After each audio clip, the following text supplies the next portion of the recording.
Wow, what have we seen? We've just endured one of the most finest run chases in IPL history, and Kieran Pollard, I'll tell you what, he won't just go down in Mumbai Indians folklore, but IPL folklore with innings like that. We'll have to catch our breath. We have Saba Karim joining us right now in terms of just getting through what we've seen in Delhi between Mumbai and Chennai. We'll tell you all of this and much more on Criclytics Man vs Machine. Don't go anywhere. Stay tuned.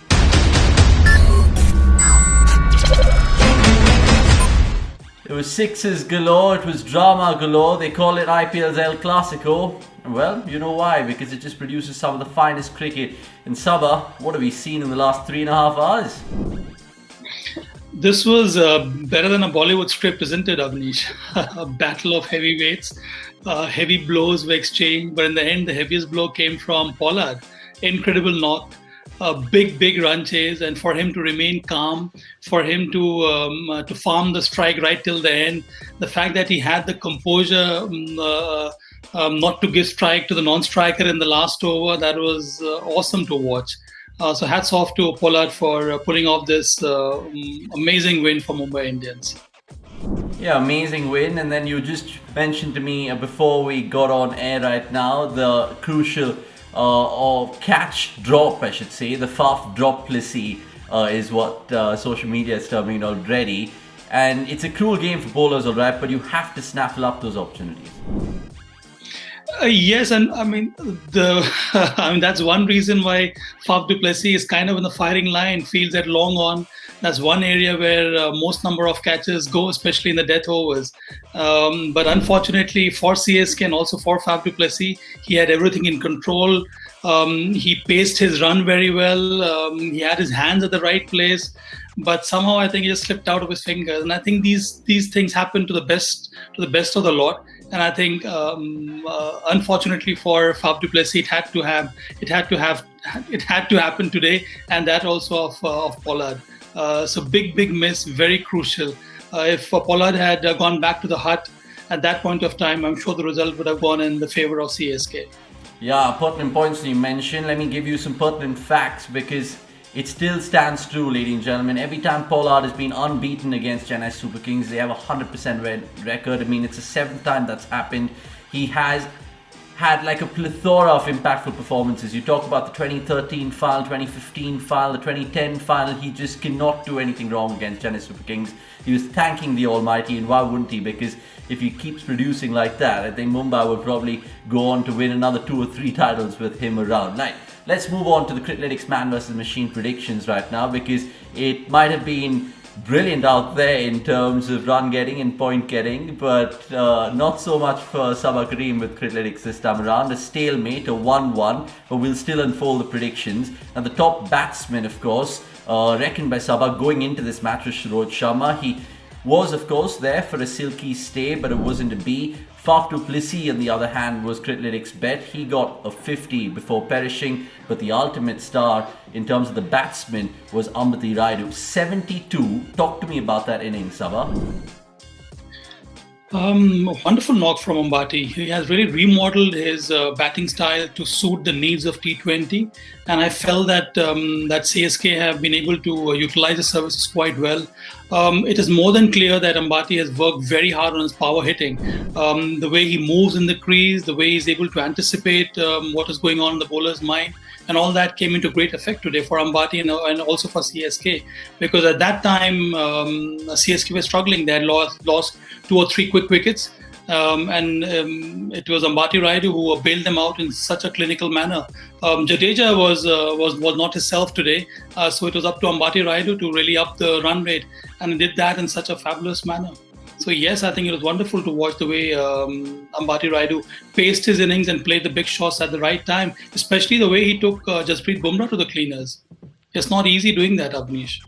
Yeah, it's not easy. Talk about Bumrah's bad day out. His worst figure, his most expensive, I should say, in terms of his T20 career. So that's some dop that CSK have left. But speaking about the bowlers themselves, now I was trying to find which bowler did the best. It was ultimately Trent Boult, 1 for 42, and he got the important wicket of Ruturaj Gaikwad. Nothing to much talk about here, so we'll quickly move on to the all-rounder, because that's where most of the points were accumulated in terms of the fantasy centre with Moeen Ali, Jadeja, Saba Karim, but Kieran Pollard.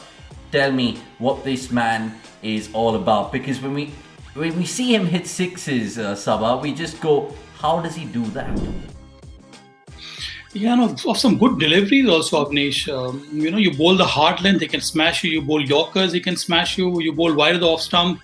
He's such a tall man. His reach is phenomenal. His hitting areas are kind of, if not 360 degrees, at least it pans 75% of the ground. So it's not easy for the bowler to bowl to him, especially on a track like this. So Kotla was a true wicket. It offered very little to the bowlers, be it the spinner or the pace bowlers. And on such a track, it's not easy to contain Pollard. And when he bats like this, especially when he gets more number of deliveries to face, he's such a dangerous proposition. And all the opposition team, they would love to see his back. But today it wasn't the case for CSK. Yeah, and a word on Pollard, the bowler, because he got 2 wickets. He didn't, of course, bowl his complete quota of 4 overs. Were you surprised the fact that Rohit Sharma held him back? Not really, because he had done his job by then. Obviously, one does expect Rohit Sharma to go back to his main seamer, that is Trent Bolt and Jasprit Bumrah. They're being the specialists in the death overs. But the best part about Pollard is he loves to get into a battle like this. When things are going against the side, he wants to bat, he wants to get the ball and bowl those crucial overs. And the way he bowled those critical overs and he picked up some very important wickets, that shows the kind of confidence he has in his own skill set as a bowler. And the less said, the better about his batting. Absolutely, I can't agree with you much more than that, Saba. Let's, of course, trickle down to the wicket-keepers. And MS Dhoni, of course, didn't have a bat. Quinton de Kock had to provide some sort of start, and he did. Although it wasn't a fluent de Kock which we saw in the previous innings, but at least both de Kock and Rohit Sharma were able to stitch important partnership in the power play. That made things easy for the other power hitters to come in and have a go right at the beginning. And I think that paved the way for this huge run chase for Mumbai Indians. They again pushed Sky, Surya Kumar Yadav, he got out early. But I think because of that opening partnership that was provided by de Kock and Rohit Sharma, it became, if not easy, at least it provided the right kind of impetus for Pollard to let loose. Yeah, the fact that Quinton de Kock ultimately was the man to get 1 point for Saba and Criclytics, so it ended 1-1 because they both got the result wrong. Just finally, to touch up what's been a sensational Super Saturday for all cricket fans watching this MI-CSK game, Dhoni, he would be hurting, right?